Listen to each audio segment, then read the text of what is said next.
everybody, my name is Linda and today I'm not with Kira and I'm in a different setting. If you are on our Instagram, you will know that Kira has moved over to Birmingham for the next year. Now that does mean it's kind of hard to film because she's moved to Birmingham and I'm in Dublin, so we're kind of stuck dealing with that, I guess you could say. I feel so strange filming without her because she's like my little buddy and she's always here with me, and I'm just like, where the heck is my Kira? I need my Kira. My Kira helps me get through these things. I'm doing the Hamilton book tag. If you haven't seen Hamilton, what are you doing with your lives? Hamilton is basically a musical created by Lin-Manuel Miranda about the founding fathers of America. So I'm doing the Hamilton book tag, which is 10 questions where we take a Hamilton song, we put it with a book, and number 1, the room where it happens.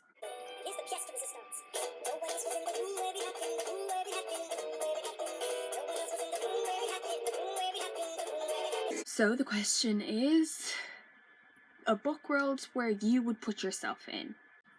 Anna and the French Kiss by Stephanie Perkins. I chose this book because I love Paris and I want to go there and I want to visit there. I love the writing, I love the characters, and I'd love to go and see the School of America in Paris. It would be a dream of mine, especially if I got to meet Etienne, because Etienne St. Clair is Etienne. Read this book if you haven't read it, because it's a fan favourite and it's a nice, quick, cliche, very, very cliche, temporary. The next one is The Schuyler Sisters.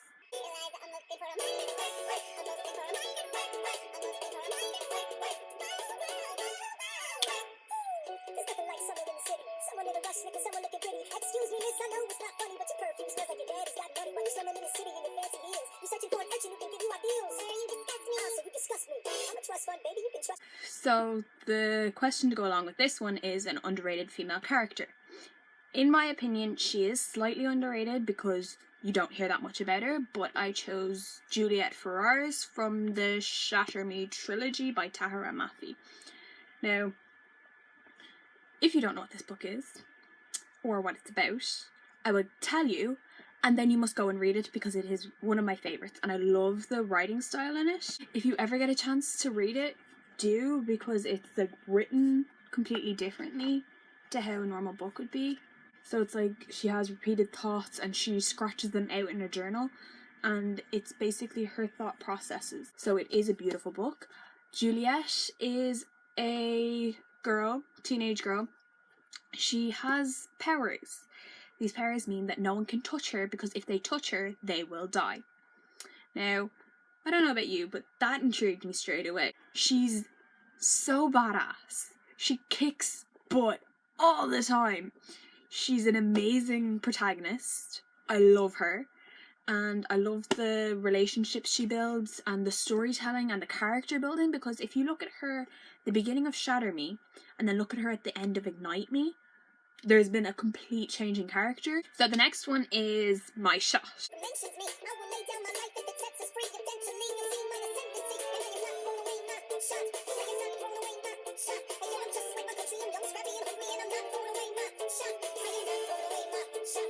The question to go along with this one is a character that goes after anything that they want and doesn't let anyone stop them. Spoiler alert, spoiler alert. Basically, I'm going to talk about a spoiler for an antagonist in this book. So if you don't want to be spoiled for 1,000 Pieces of You by Claudia, the character I decided to use for this is Wyatt Conley from 1,000 Pieces of You. He is revealed as the antagonist in this story kind of later on. Like in the beginning you think it is Paul, and then you think it's Theo. You kind of jump around thinking who it is, but then you find out that it is actually Wyatt Conley, and it kind of blows up from there, and I loved it, and he will do anything to get what he wants. So the next song is Stay Alive.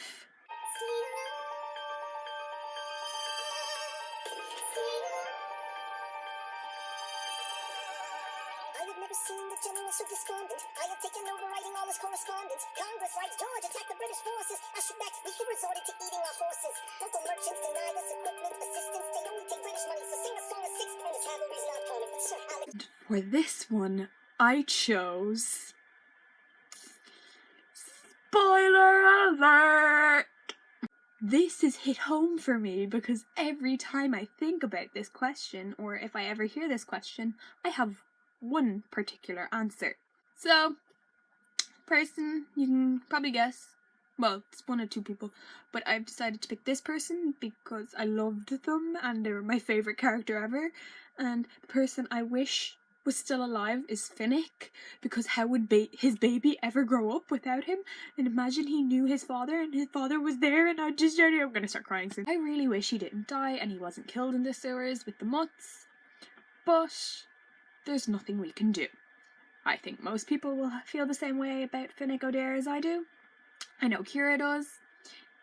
Kira, I'm sorry for bringing up his death. Yeah.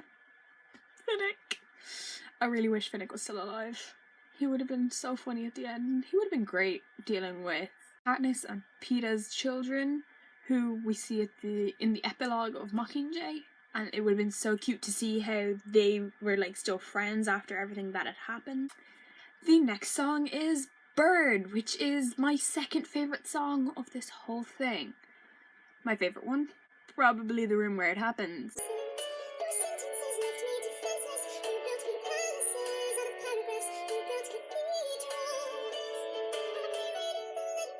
To go along with this one is the most heartbreaking end to a relationship you've read. Now, I could think of a few of them. I went with this one because it actually did break my heart to read it, and I vividly remember crying on my holidays reading this book. Now, I'm not exactly sure which one it was, but I know it's in the Lux series. So the relationship I decided to pick was Dee and Adam from the Lux series. Now, I know Adam dies and then Dee finds another guy later on in the books, at the end of the books, but I really loved Dee and Adam together because they were so cute and he was able to deal with craziness. That is Dee Black. I don't know how, but he did. And I really loved them together and I wished that he was still alive, but I understand why Jennifer did what she did. I don't forgive her, but I understand it. So, the sixth song I'm going to put a book to is You'll Be Back. You'll be back, soon you'll see. You remember you belong to me. You'll be back, time will tell. You remember that I served you well. Oceans rise, empires fall. We have seen each other through it all. And when push comes to shove, I will send a fully armed battalion to remind you of my love. The question that goes along with this is the sassiest villain you can think of. I think I speak for a lot of people when I say Arabin Hamel, however you pronounce his name, I think I'm saying it right, from the Throne of Glass series by Sarah J. Maas. Now, it's no surprise to anyone that I say this, because it's not even a spoiler, because he is a villain. He was Selena's master. He's the one who trained her up to become an assassin. This is no surprise to anyone if you've read the very first book. If you haven't, it's pretty much in the first few chapters you find this out. He's very sassy and he's not the nicest guy in the world at all. Number 7, the Reynolds Pamphlet.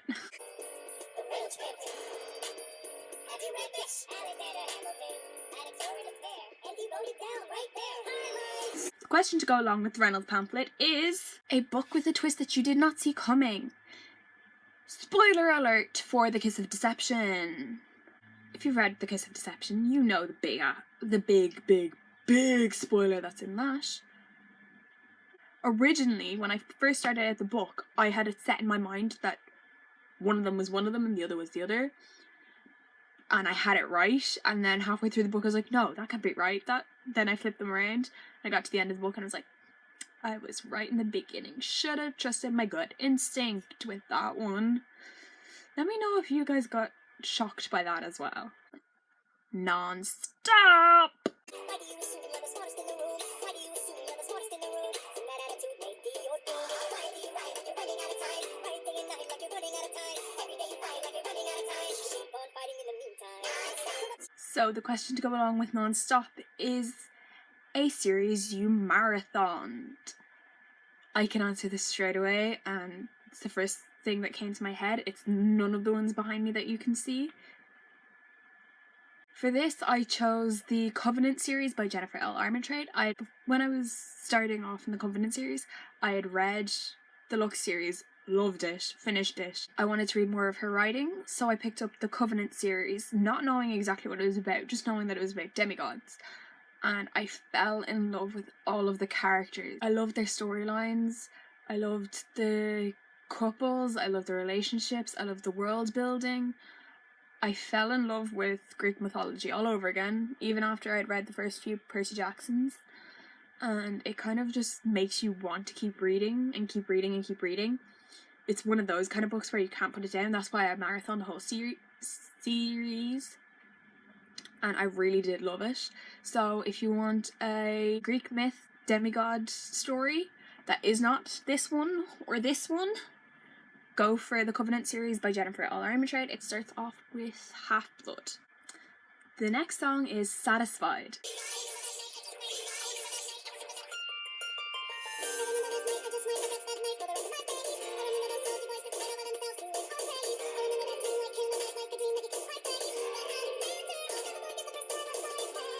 The question to go along with this one is your favourite book with multiple points of view.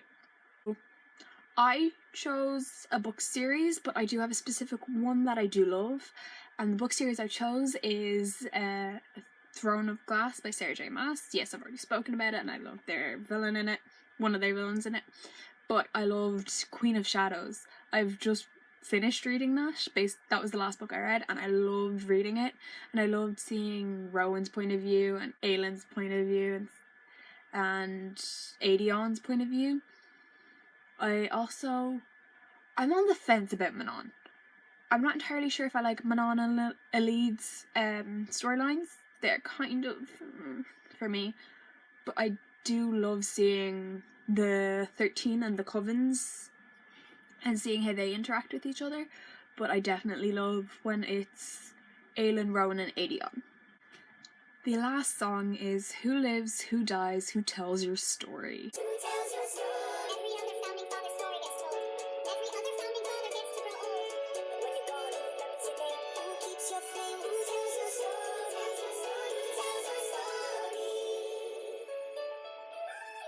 So for the last one, it is a book or series that you think will never be forgotten. For this one, kind of a fan favourite, and it's kind of the most basic answer I could give. It is the Hunger Games trilogy by Suzanne Collins. Now, it's been a big part of me growing up. My best friend read it when it actually came out. She loved it, and she was trying to convince me to read it, and I never wanted to read it because I didn't understand the premise of it, and it wasn't the kind of book I would read at that time. But when the movie was coming out, I decided I'd give it a go because she loved it so much, and I wanted to see the movie with her, but I wanted to read the book first because that's what I do. I'm a book nerd, and I will do that as much as I can.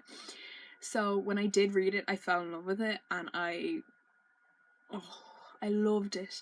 And I feel like it's going to be one that just goes down in history as one of the, quintessential YA books you have to read. It's a quintessential dystopian as well. Yeah, most people will understand why I chose these 3 books. Thanks for watching. Don't forget to subscribe and like the video, and leave a comment down below telling me what you thought and what your answers would be for this tag.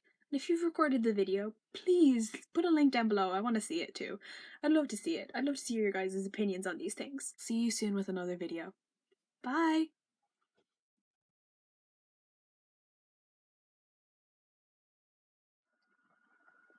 How much Disney can I put in one shot is my question. I have Belle, Rapunzel and Pascal, Stitch. You know, I love Disney. I have more Belle here. My favourite mug.